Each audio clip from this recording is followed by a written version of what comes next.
아주 뜻깊은 날입니다. 추미애 당 대표님을 비롯한 지도부의 활동이 담겨있는 국민과 함께한 2년의 기록이 드디어 출간되었습니다. 지난 2년 동안 참 많은 일이 있었습니다. 촛불혁명과 정권교체, 지방선거와 재보궐선거 승리는 국민들께서 민주당과 함께 해주셨기에 가능한 일이었습니다. 포토타임에 앞서 지난 2년 동안 국민과 함께한 추미애 당대표님과 지도부께 큰 박수 좀 부탁드리겠습니다. 네, 포토타임을 갖도록 하겠습니다. 추미애 당대표님과 홍영표 원내대표님, 지도부께서는 일어나셔서 언론인을 향해 책자를 들고 포즈를 취해주시기 바라겠습니다. 어떻게 포즈를 취해야 되나? 멋있게 하고 싶습니다. 언론인 여러분들께서는 국민과 함께한 인간의 기록을 국민 여러분들께 잘 소개해 부탁드리겠습니다. 과도한 포즈는 하지 말고.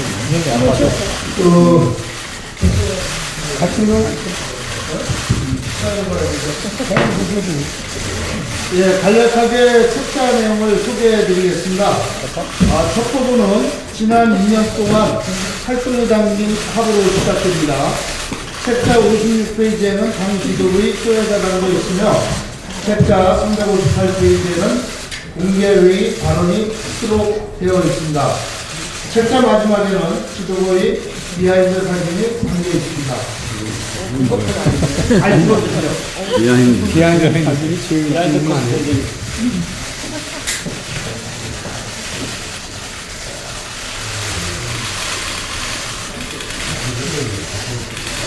의상을 맞춰주신 것 같아요. 책과 패션적인 못 맞춘 사람. 네, 감사합니다. 마지막으로 이 책자가 출간되기까지 애쓰신 모든 분들께 진심으로 감사의 말씀을 드리겠습니다. 추미애 당대표의 숙제선언으로 더불어민주당 제251차 최고위원회를 시작하겠습니다. 네. 시작하겠습니다. 회의를 소개합니다. 추미애 당대표의 발언이 있겠습니다. 어제 인천 남동구 세일전자 화재로 9명이 사망하고 6명이 부상을 당했습니다. 희생자들을 깊이 애도하며 부상자들의 빠른 쾌유를 빕니다. 스프링클러와 방화문 이런 것들이 제대로 설치되어 있었으며 또 작동이 되어 있는지 점검을 한다고 합니다. 신속히 대피할 수 있는 왕관구도 있었는지 확인을 바랍니다. 잊을만 하면 이런 안전사고가 일어나는데 당국은 취약한 곳을 제대로 꼼꼼하게 점검해서 안전에 취약한 대한민국이라는 오명을 하루빨리 벗어날 수 있도록 해야 되겠습니다.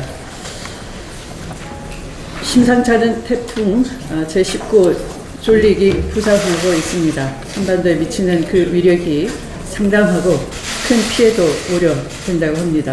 정부는 국민의 생명과 재산을 지켜내고 태풍 피해를 최소화하기 위해 태풍 대비 태세에 만전을 기해 줄 것을 당부드립니다.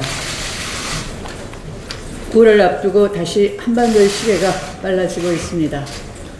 최근 도널드 트럼프 미국 대통령은 언론 로이터와의 인터뷰에서 제2차 북미회담 가능성을 강력히 시사했습니다. 앞서 2일에는 북한의 미군 전사자 유해 55구를 인도한 데 깊은 사의를 표하며 밝힌 회담 가능성을 좀 더 분명하고 적극적으로 피력한 것으로 보입니다. 이를 뒷받침하는 일련의 의미 있는 움직임도 가시화되고 있습니다. 우선 폼페이오 미 국무장관의 4번째 방북이 조만간 이루어질 것으로 알려지고 있고 시진핑 주석의 9월 방북도 감춰지고 있습니다. 남북은 이미 고위급 회담을 통해 3차 남북정상회담을 9월에 열기로 합의한 바 있습니다. 이런 흐름 속에 유엔 총회가 열리는 시기에 김정은 위원장의 방미와 함께 유엔 총회 연설 가능성까지 거론되고 있습니다. 올해 안까지 종전선언이라는 남북 정상의 합의를 이뤄내기 위해 남북, 미, 중 4개국이 분주하게 오가는 형국이라 하겠습니다.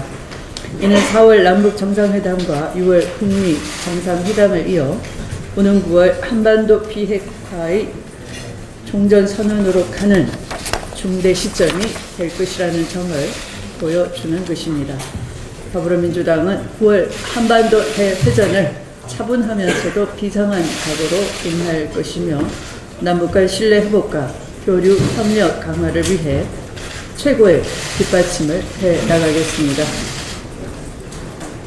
양승태 대법원의 사법농단이 드디어 헌법재판소의 박근혜 대통령 탄핵 심판까지 뻗쳐 있다는 의혹이 제기되었습니다. 헌법재판소에 파견된 판사가 박근혜 전 대통령 탄핵 심판과 관련 헌재 내부 정보와 대외비 문건 등 다수의 자료를 빼돌렸다는 것입니다. 헌재의 탄핵 심판이 당시 박근혜 대통령의 거취는 물론 조기 대선까지 직결된 문제였기에 박근혜 정권과 수시로 재판 거래를 했던 양승태 대법원으로서는 최고의 관심사였을 것입니다. 특히 당시 기무사가 탄핵 심판 기각을 염두에 두고 계엄령을 준비했다는 점에서 대법원이 헌재의 내부 동향을 빼낸 사실은 실로 크다란 놀라움과 충격을 주고 있습니다.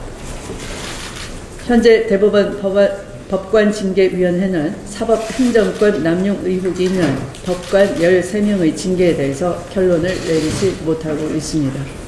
또한 사법농단 세력들에 대한 검찰의 압수수색 영장 청구도 사법부에 의해 대부분 기각되고 있어 국민의 분노를 불러일으키고 있습니다. 검찰에 대한 불신이 특검 제도와 고비처 필요성을 낳았듯이 법원에 대한 불신을 해소할 수 있는 특단의 대책이 마련되어야 할 것입니다. 어제 김명수 대법원장도 작금의 사태에 이제 김명수 대법원장도 작금의 사태에 대해 분명한 입장을 내야 할 것입니다. 사법농단과 재판거래로 얼룩진 사법부를 그대로 두고 과연 국민과 약속한 사법정의를 지켜낼 수 있을 것인지 묻지 않을 수가 없습니다.